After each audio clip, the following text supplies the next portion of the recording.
ಕೂಡ ಯಡಿಯೂರಪ್ಪನವರು ವಿಜೇಂದ್ರ ಅವರಿಬ್ಬರೇ ತಗೊಂಡಂಥ ತೀರ್ಮಾನಗಳು. ಆ ತೀರ್ಮಾನಗಳು ತಗೊಂಡಿದ್ದನ್ನು ಇಲ್ಲ ನಾ ತಗೊಂಡಿದ್ದಲ್ಲ ವರಿಷ್ಠರು ತಗೊಂಡಿದ್ದು ಅಂತ ಹೇಳ್ತಾರೆ. ವರಿಷ್ಠರು ತಗೊಂಡದಲ್ಲ ಇದು. ಕರ್ನಾಟಕ ರಾಜ್ಯದಲ್ಲಿ ಯಡಿಯೂರಪ್ಪನವರು ಹೇಳ್ದಂಗೆ ಕೇಂದ್ರದವರು ಕೇಳ್ತಾರೆ. ಇವ್ರ ಮೇಲೆ ನಂಬಿದ್ದಾರೆ. ಇವರೊಬ್ಬ ಲಿಂಗಾಯತ್ ನಾಯಕರು. ಹಾಗಾಗಿ ಅವರ ಮುಖಾಂತರ ಕರ್ನಾಟಕ ರಾಜ್ಯದಲ್ಲಿ ಅತಿ ಹೆಚ್ಚು ಸೀಟ್ ಬಿಜೆಪಿ ಬರುತ್ತೆ ಈ ನಂಬಿಕೆಯನ್ನು ಇಟ್ಕೊಂಡಿದ್ದಾರೆ. ಯಡಿಯೂರಪ್ಪನವರೇ ಸ್ವತಃ KJP ಪಕ್ಷವನ್ನು ಕಟ್ಟಿ ರಾಜ್ಯದಲ್ಲಿ ಅಭ್ಯರ್ಥಿಗಳನ್ನು ನಿಲ್ಲಿಸಿದಾಗ ಅವ್ರು ಗೆದ್ದಿದ್ದು ಸ್ವಂತ ಶಕ್ತಿ ಮೇಲೂ ಅನೇಕರು ಗೆದ್ದರು. ಒಟ್ಟು 6 ಸೀಟು. ಇದು ಯಡಿಯೂರಪ್ಪನವರ ಶಕ್ತಿ. ನಮ್ಮ ಕೇಂದ್ರದ ನಾಯಕರು ಅಂದ್ಕೊಂಡ್ಬಿಟ್ಟಿದ್ದಾರೆ ಅವರು ದೊಡ್ಡ ನಾಯಕರು. ಈ ಲಿಂಗಾಯತರೆಲ್ಲರೂ ಪೂರ ಅವ್ರ ಹಿಡಿತದಲ್ಲಿದ್ದಾರೆ. ಈ ಭ್ರಮೆಯಲ್ಲಿ ಕೇಂದ್ರದವರು ಇದ್ದಾರೆ. ಇರಲಿ. 6 ತಿಂಗಳು ಕರ್ನಾಟಕ ರಾಜ್ಯದಲ್ಲಿ ರಾಜ್ಯದ ಅಧ್ಯಕ್ಷ ಸ್ಥಾನ ಖಾಲಿ ಇತ್ತು. ಯಾಕೆ ಖಾಲಿ ಇತ್ತು? ಯಡಿಯೂರಪ್ಪನವ್ರು ಹಠ ಹಿಡಿದು ತನ್ನ ಮಗನಿಗೆ ಮಾಡಬೇಕು ಅನ್ನೋಂಥ ಹಠದಿಂದ ನಾನು ಹೇಳ್ದಲ್ಲ, ಅವ್ರ ಹಿಡಿತದಲ್ಲಿ ಪಾರ್ಟಿ ಇಟ್ಕೋಬೇಕು ಅಂತ ಹಠ ಮಾಡಿ ಕೇಂದ್ರದ ನಾಯಕರು ಒಲಿಸಿ ಯಡಿಯೂರಪ್ಪನ ಮನಸ್ಸು ಮಾಡಿಕೊಟ್ರು ವಿಜೇಂದ್ರನ್ನ. ಲಿಂಗಾಯತರೇ ಬೇಕು ಅನ್ನಂಗಿದ್ದಿದ್ರೆ ಬಸವನಗೌಡ ಪಾಟೀಲ್ ಯತ್ನಾಳ್ ಯಾಕೆ ರಾಜ್ಯದ ಅಧ್ಯಕ್ಷರು ಮಾಡಲಿಲ್ಲ? ಇಡೀ ಕರ್ನಾಟಕ ರಾಜ್ಯದಲ್ಲಿ ಅತಿ ಹೆಚ್ಚು ಪಂಚಮಸಾಲಿ ಸಮಾಜದ ಓಟಿದೆ. ಲಿಂಗಾಯತ ನಾಯಕರು, ಹಿಂದುತ್ವದ ನಾಯಕರು ಅನ್ನೋಂಥ ಒಂದು ಹೆಸರು ಪಡ್ಕೊಂಡಿರೋರು ಮಾನ್ಯ ಬಸವನಗೌಡ ಪಾಟೀಲ್ ಯತ್ನಾಳ್ ಅವರು. ಅವ್ರಿಗೆ ಯಾಕೆ ರಾಜ್ಯ ಅಧ್ಯಕ್ಷರು ಮಾಡಲಿಲ್ಲ? ಅವ್ರ ರಾಜ್ಯದ ಅಧ್ಯಕ್ಷರು ಆಗಬೇಕು ಅಂತ ಯಡಿಯೂರಪ್ಪನವ್ರು ಯಾಕೆ ಹಠ ಹಿಡಿಲಿಲ್ಲ?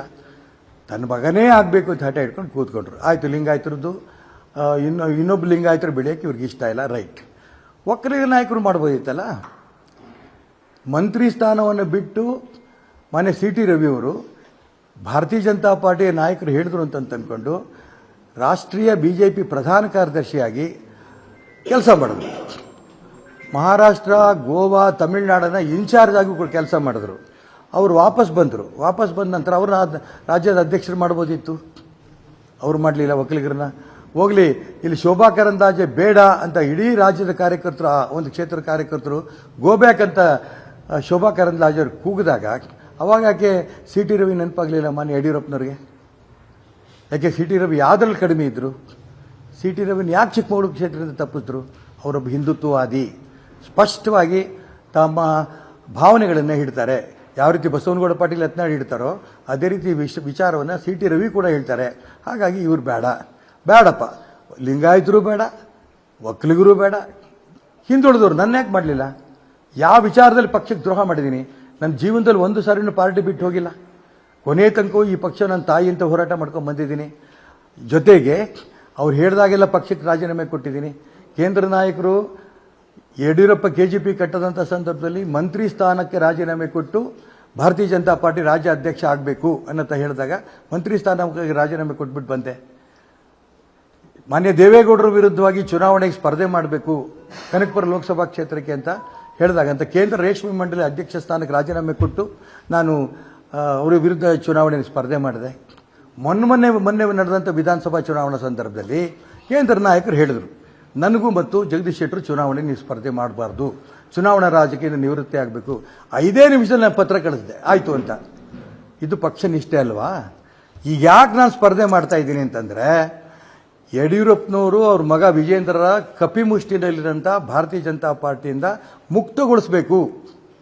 ಇಡೀ ರಾಜ್ಯದ ನೊಂದ ಕಾರ್ಯಕರ್ತರು ಏನು ಸರ್ ಇವ್ರ ಅಪ್ಪ ಮಕ್ಕಳದೇ ಆಟ ಆಗೋಗಿದೆ ಅಂತ ಹೇಳ್ತಾ ಇನ್ನು ಯಾರು ವಿರುದ್ಧ ಮಾಡ್ತಾ ಇಲ್ಲ ಸರ್ ಅಂತ ಹೇಳ್ತಾ ಇರೋದಕ್ಕೆ ಆ ಎಲ್ಲ ನೊಂದ ಕಾರ್ಯಕರ್ತರ ಧ್ವನಿಯಾಗಿ ನಾನು ಚುನಾವಣೆ ಸ್ಪರ್ಧೆ ಮಾಡ್ತಾ ಇದ್ದೀನಿ.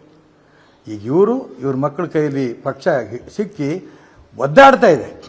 ನಾವು ತಾಯಿ ಅಂತ ಹೇಳ್ತಾ ಇರೋಂಥ ಪಾರ್ಟಿ BJP ಒಂದು ರೀತಿ ಆ ತಾಯಿಯನ್ನೇ ಹಿಚ್ಚುತ್ತಾ ಇದ್ದಾರೆ. ಯಡಿಯೂರಪ್ಪನವ್ರು ಕುತ್ತಿಗೆ ಹಿಚ್ಚುತ್ತಾ ಇದ್ದಾರೆ, ಅವರು ಮತ್ತು ಅವ್ರ ಮಗ ವಿಜೇಂದ್ರ. ಆ ತಾಯಿಯನ್ನು ರಕ್ಷಣೆ ಮಾಡಬೇಕಾಗಿದೆ ಈ ಒಂದು ಯಡಿಯೂರಪ್ಪನವರು ಅವ್ರ ಮಗನಿಂದ. ಇದಕ್ಕೋಸ್ಕರ ನಾನು ಚುನಾವಣೆ ಸ್ಪರ್ಧೆ ಮಾಡ್ತಾ ಇದ್ದೀನಿ. ಯಾರು ಬಂದು ಹೇಳಿದ್ರು ಕೂಡ ನಾನು ರಾಜ್ಯದ ಈ ಒಂದು ಲೋಕಸಭಾ ಚುನಾವಣೆ ಶಿವಮೊಗ್ಗ ಲೋಕಸಭಾ ಕ್ಷೇತ್ರದಿಂದ ಸ್ಪರ್ಧೆ ಮಾಡ್ತೀನಿ.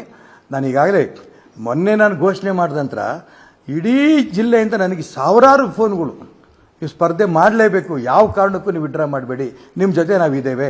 ಅದರಲ್ಲಿ ಲಿಂಗಾಯತರೂ ಇದ್ದಾರೆ, ಈಡಿಗರೂ ಇದ್ದಾರೆ, ಕುರುಬರು ಇದ್ದಾರೆ, ದಲಿತರು ಇದ್ದಾರೆ, ಪರಿಶಿಷ್ಟ ಜಾತಿ, ಪರಿಶಿಷ್ಟ ವರ್ಗ ಎಲ್ಲರೂ ಇದ್ದಾರೆ. ಯಾಕೆ ಹೇಳ್ತಾ ಇದ್ದಾರೆ? ಅವರೆಲ್ಲರಿಗೂ ಕೂಡ ಭಾರತೀಯ ಜನತಾ ಪಾರ್ಟಿ ಬೆಳಿಬೇಕು, ಅವರೆಲ್ಲರಿಗೂ ಕೂಡ ನರೇಂದ್ರ ಮೋದಿ ಪ್ರಧಾನಮಂತ್ರಿ ಆಗಬೇಕು. ಯಡಿಯೂರಪ್ಪ